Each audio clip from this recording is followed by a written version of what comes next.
senhores telespectadores, está agora aberta aqui em Lisboa, no Palácio da Ajuda, uma exposição que vale realmente a pena visitar. É a exposição do Palácio de Belém. Bom, à primeira vista isto causa uma certa desorientação. Então como é que no Palácio da Ajuda se vai expor o Palácio de Belém? O Palácio de Belém está em Belém, o Palácio da Ajuda está na Ajuda. Bom, mas o problema é este, é que o Palácio de Belém tem funções que continua a desempenhar, é a Presidência da República, e portanto não se podia abrir ali uma exposição permanente. É claro, ele não está fechado ao público, há visitas nos fins de semana, pode haver visitas guiadas, mas assim uma exposição permanente não, claro que não pode ser, só depende de não poderem funcionar os serviços. Então, acho que fizeram muito bem, trouxeram para aqui tudo quanto recorda a história, não só do Palácio de Belém, mas até do sítio de Belém.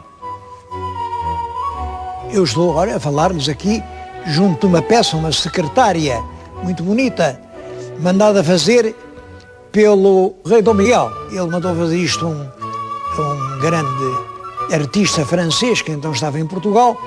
Bom, mas há aqui milhares de peças que recordam o Palácio de Belém, o seu recheio, os seus tesouros, os seus habitantes e todo o lugar de Belém. Sabem que Belém, esta palavra, Belém não é em Portugal, claro, Belém é realmente próximo de Jerusalém e é o lugar onde nasceu Jesus Cristo. Por isso, Nossa Senhora de Belém, ou Santa Maria de Belém, é a Nossa Senhora do Presépio, é a Nossa Senhora com o menino. Bom, e o infante Dom Henrique, que era realmente muito devoto, Nossa Senhora deu a este lugar, fez aqui uma capelinha em honra da Senhora de Belém, quer dizer, da Senhora do Presépio, para que os navegantes que aqui pousavam os seus navios nas águas e tal, tivessem algum amparo espiritual, e mandou fazer uma fonte onde eles pudessem fazer aguada. E este bocado do Restelo passou desde então a chamar-se Belém, por causa da Capela de Belém. Bom, mas só entra em cheio, na vida de Lisboa com o rei Dom Manuel. O rei Dom Manuel mandou lá construir o Mosteiro dos Jerónimos e pensava em construir lá um grande palácio real. Até lhe diziam, Vossa Alteza não acha isto um bocado longe, é tão longe de Lisboa? E o rei respondia, é longe, depressa vai ficar perto. O rei não se enganava, claro que se ele realmente construísse o palácio onde pensava, é mais ou menos onde hoje está o Museu de Marinha, claro que todos os fidalgos vinham aproximar-se do rei e isto ficaria o centro da cidade. Bom, mas Dom Manuel morre sem construir o palácio.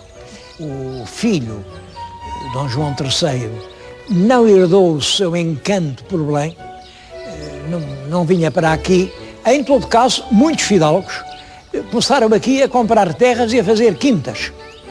O primeiro dono daquela quinta onde hoje está o Palácio de Belém, o Palácio dos Presidentes, foi uma pessoa notável, Dom Manuel de Portugal.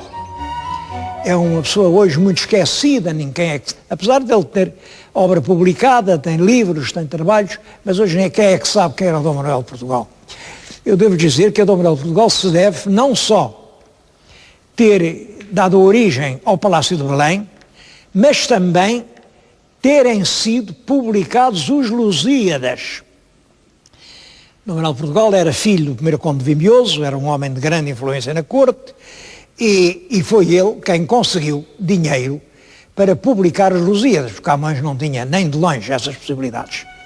Sabemos isso porque é o próprio Luís de Camões que lhe agradece a publicação da obra numa ode famosa, que é a ode que tem como primeiro verso a quem darão do pindo as moradoras.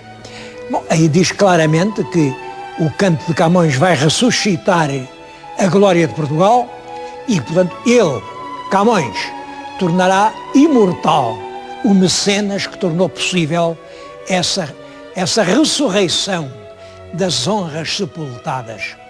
É nessa ode que se lê o rudo canto meu que ressuscita as honras sepultadas, as palmas já passadas dos belicosos nossos lusitanos, para tesouro dos futuros anos, convosco se defende da lei leteia à qual tudo se rende.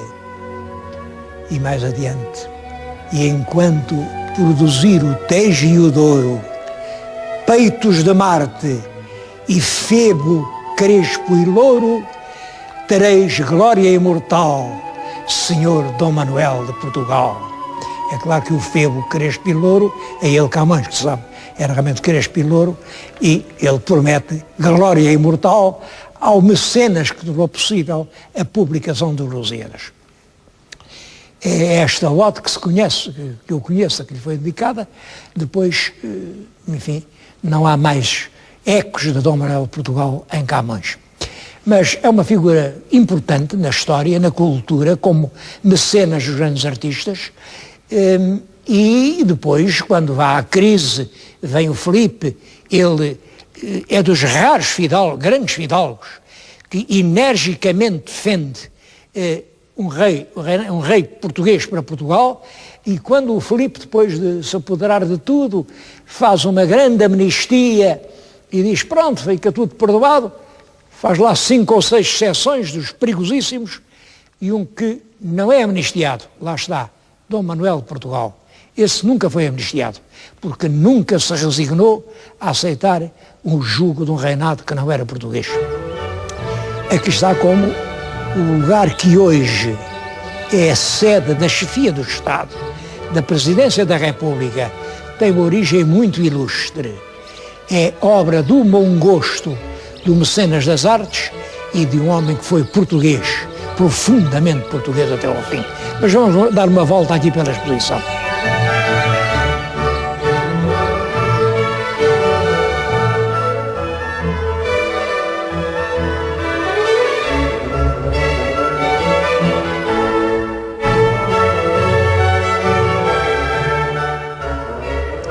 A ideia de fazer de Belém o lugar da corte, o centro de Portugal, volta a nascer no século XVIII.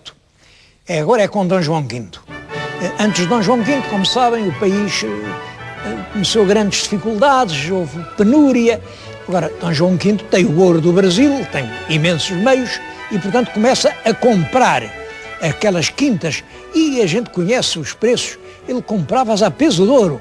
Todas aquelas quintas ali da região, ele comprou-as, fez um grande domínio e também projetava construir lá, parece que um grande palácio. Não chegou a construí-lo e o que foram surgindo foram um conjunto de edifícios apalaçados, mas realmente não são um verdadeiro palácio. O Dom João V nunca viveu ali na qualidade de rei propriamente, mas era um recreio. Aquela grande quinta, ele andava por ali à caça, e ia, porque aquilo tinha uma vantagem, é que se ia para lá com muita facilidade. No Terreiro do Paço, ele metia-se num bergantim, a remos, que em menos de 1 hora o punha no cais de Belém e depois ele podia entrar no seu palácio. Isto era muito mais simples do que viajar pelo país numa altura em que não havia estradas, não havia nenhuma estrada, portanto vinha de barco. Também já era de barco que o rei Dom Manuel vinha aqui quando o mestre Boitaca estava a fazer os Jerónimos. O Dom Manuel gostava imenso de ver a obra, sobretudo ver aquele grande pórtico que está virado para o rio, pórtico lateral, mas que acaba por ser a porta principal, e ia para lá, vinha de barco e ficava ali horas e horas com o mestre Boitaca a dizer aqui que estava assim, vinha discutir aquilo, e aquela obra, aquele lindíssimo pórtico, é obra pessoal do rei Dom Manuel com o seu fiel mestre Boitaca. Já que falo em mestre Boitaca, quero recordar a primeira grande obra do mestre Boitaca em Portugal, foi a Igreja de Jesus em Setúbal. é uma dor da alma o estado em que aquilo está. Eu bem sei que não é aqui em Belém que eu tenho que rezar por Setúbal, mas acudam àquilo enquanto não for tarde demais. Bom, vinha-se de barco, portanto o Dom João V vinha para aqui, passeava aqui muito, depois o filho, o Dom José, também gostava muito de vir para aqui, e até se deu o caso de que no dia 1º de novembro de 1755, no dia do terremoto, o rei, com toda a corte, estava aqui em Belém. E Belém não teve grandes estragos, não teve nada. Eles, enfim, não houve vítimas na corte por causa disso. O rei é que apanhou um susto tão grande, que mandou logo sair daí, não queria viver debaixo de telha, podia cair a telha em cima, mandou fazer uma tenda, deu-se lá na tenda, depois mandou fazer um palácio de madeira, na ajuda, e depois esse palácio, mais tarde, já no tempo da Dona Maria, ardeu, mas foi esse palácio que foi substituído, olhem, por este em que agora estamos. Este Palácio da Ajuda é feito mais ou menos no local onde outrora estava o tal Paço da Madeira. E, portanto, o sonho de vários reis de construírem um grande paço real em Belém acaba por dar um passo atrás e vir aqui a concretizar-se no Palácio da Ajuda. É por isso que, de certo modo, está certo que o Palácio da Ajuda tenha sido agora o escolhido para apresentar o que era o Palácio de Belém. Estes móveis que lhes estou a mostrar agora eram do Salão dos Embaixadores. É lá que atualmente o Presidente da República recebe as credenciais dos embaixadores dos países com os quais mantemos relações diplomáticas. Antes de ser Sala dos Embaixadores, no tempo da monarquia, era lá que vivia o príncipe Dom Carlos antes de subir ao trono. Foi para lá que ele levou a princesa Dona Amélia, com quem casou, e estes móveis eram da antecâmara da rainha Dona Amélia. Quando veio a República, não havia maneira de eleger um presidente, de maneira que foi designado um chefe do governo provisório, que era o Dr. Teófilo Braga, até que a Constituição dissesse como é que se ia escolher o novo Presidente da República. Ele ficou com a chefia do Estado. É, portanto, o primeiro Presidente, embora não constitucionalmente eleito. É o Dr. Teófilo Braga. Bom, e o Teófilo Braga era um professor no curso superior de letras, era muito económico, e queria vir viver aqui para Belém.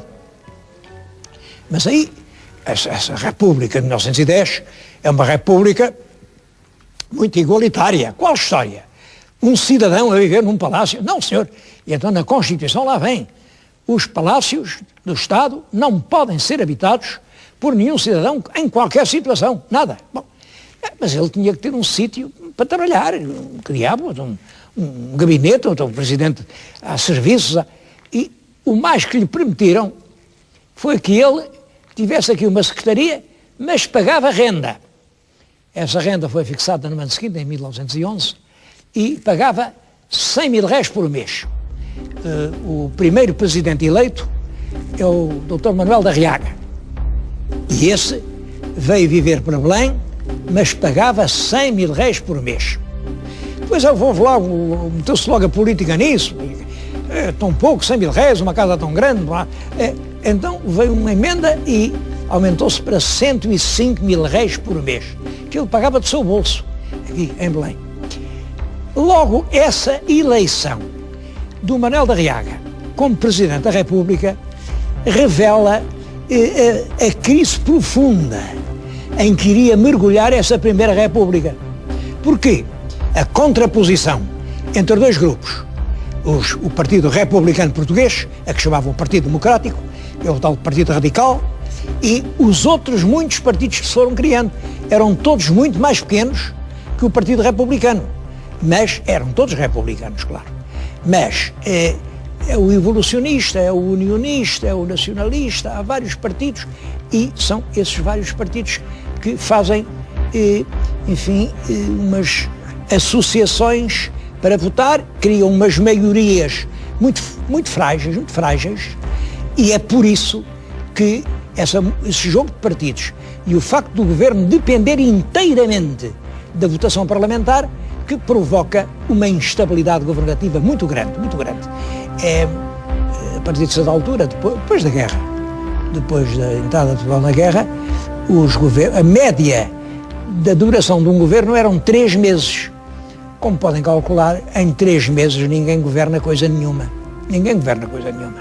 E o fracasso político da Primeira República é exatamente essa constante rotação do pessoal político, a intervenção constante também das forças militares, há revoluções, há golpes armados, e começam as pessoas a ter um grande desejo de ordem. Que diabo? Então este país nunca mais entra na ordem. Ordem e paz. Os burgueses, a guerra tinha desconjuntado bastante as nossas coisas, mas os comerciantes precisavam de fazer os seus negócios, os industriais de ter as suas fábricas, e toda a gente pede ordem e paz.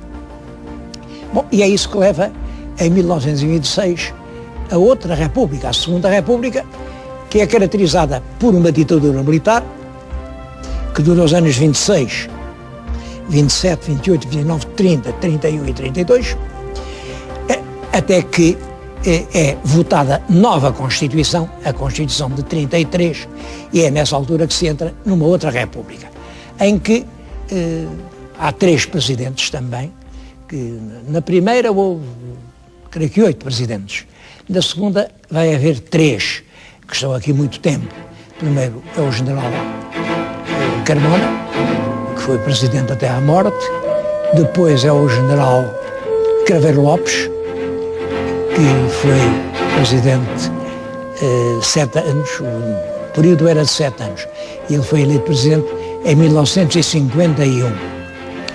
Eu lembro-me perfeitamente disso, porque isto está ligado a uma página das minhas memórias pessoais. Eu era advogado e estava a defender um homem que, de facto, tinha sido condenado, mas já pelo Supremo, numa pena muito grande, 12 anos de cadeia, por uma coisa que ele não tinha feito, nem podia ter feito, porque essa coisa não existia. Bom, mas a verdade é que ele dizia que sim, que fez, o Supremo acreditou, condenou, e como é que eu agora vou livrar este homem? É nessa altura que o general Craveiro Lopes toma posse. E eu pensei, o primeiro documento que o novo presidente vai ler é um pedido de indulto para um caso da extrema justiça. Lá redigiu o meu apelo, e no dia em que o presidente vinha num automóvel aberto, a Assembleia Nacional veio entre alas do povo, até que ia ao Palácio de Belém, havia uma pequena multidão, claro, contida por um cordão de guardas republicanos, mas eu, no momento de chegar o carro, passo, não sei se por cima não foi com certeza, por baixo das pernas de algum guarda, e aproximo do carro do presidente, assim com o meu papel em punho, e digo, senhor presidente, bom, eu não tive tempo de dizer nada, porque agarraram-me logo, e levaram-me preso para uma casa da guarda que lá está ao fundo, ainda lá está essa casa. E eu protestei. Eu sou um advogado no exercício do meu direito de petição, vem na Constituição. Eu quero pedir, é uma petição que está aqui, quero entregá-lo ao Sr. Presidente. Bom, era um tenente da Guarda Republicana que lá estava, ligou lá para cima e disse, está aqui um senhor, diz que é advogado, quer dar um papel ao Sr. Presidente, e lá de cima, certo, mandou o papel, ele que manda o papel. Eu lá mandei o requerimento, e minutos depois, telefona-me o general Amílcar Mota, que era o chefe da Casa Militar do Presidente, pede desculpa, diz, olha, desculpe, peço-lhe desculpa, estou aqui um mal-entendido realmente, mas compreendo a segurança, mas eu, pessoalmente, faço questão de entregar o seu pedido de indulto ao Sr. Presidente. E aquilo que o senhor pede, que seja o primeiro papel que ele recebe, vai acontecer. O primeiro papel que o Sr. Presidente recebe vai ser o que o senhor lhe entregou. E a verdade é que, menos de um mês depois, o homem que eu defendia, o Florentino, foi posto em liberdade por indulto presidencial. O Presidente mandou averiguar se as coisas eram como eu dizia, claro que eram, aquele crime não existia, e portanto, quando não há crime, não há criminoso, e o homem foi posto em liberdade. Bom, a minha prisão durou 5 minutos, se tanto, e eu salvei o meu constituinte. Bom, depois do Carveiro Lopes veio o almirante Américo Tomás, que também esteve vários mandatos, até a Revolução de 25 de Abril. Da Revolução de 25 de Abril há um presidente que não é eleito em nenhuma eleição, que resulta daquela confusão momentânea, que é o general Spínola, mas o general Spínola não correspondia às intenções de uma grande parte do movimento, do ímpeto revolucionário. Por isso, renunciou ao cargo, passado pouco tempo, é substituído pelo general Costa Gomes, depois fazem-se as primeiras eleições e é eleito o general Ramalhianes. Agora o mandato é de 5 anos. Bom, mas ele cumpriu tão bem que ao fim dos 5 anos houve nova eleição e ele voltou a ser eleito. E não foi eleito terceira vez porque a Constituição o não permite. Quem lhe sucede é o Dr. Mário Soares e depois, pela segunda vez, e também não foi terceira vez eleito, porque a Constituição diz que o mandato só se pode renovar uma vez, e depois o atual presidente, Dr. Jorge Sampaio, que também está agora a concluir o seu segundo mandato, porque também ele agradou da maneira que foi eleito à primeira volta no segundo mandato. É claro que é tudo isto, são estes mandatos, são esta evolução política, é a razão destas mudanças. Porque é que no momento um país aspira por liberdade, Constituição, direitos fundamentais, noutros períodos o país diz, não, o que é preciso é a ordem, o que precisamos é os nossos negócios, precisamos é a ordem nas ruas, é a economia, é as finanças direitas, é tudo isto que se pode pensar e refletir aqui neste palácio que recorda, no fundo, a vida política do nosso país nos últimos 100 anos. E faz até pensar em coisas curiosas. Assim como a Primeira República se dilacerou naquela luta entre uma República cor-de-rosa, suave, e uma República vermelha, a Terceira República também vai para essas cores. Há uma República vermelha, há uma República cor-de-rosa e há até uma República cor-de-laranja. E a grande atenção dos responsáveis políticos portugueses tem sido inteiramente atraída pela luta, pela preponderância de alguma dessas correntes sobre as outras. Vale a pena pensar em tudo isso. É por sermos conscientes dos problemas pelos quais somos nós os responsáveis. Nós, todos os portugueses. Eu sei que tenho ouvido agora pessoas, e até às vezes pessoas responsáveis, dizerem mal do Estado. E as pessoas não refletem. O Estado somos todos nós. A expressão política do Estado, o órgão do Estado, é que é o Governo. Mas o Governo é o Estado quem o escolhe. São os portugueses.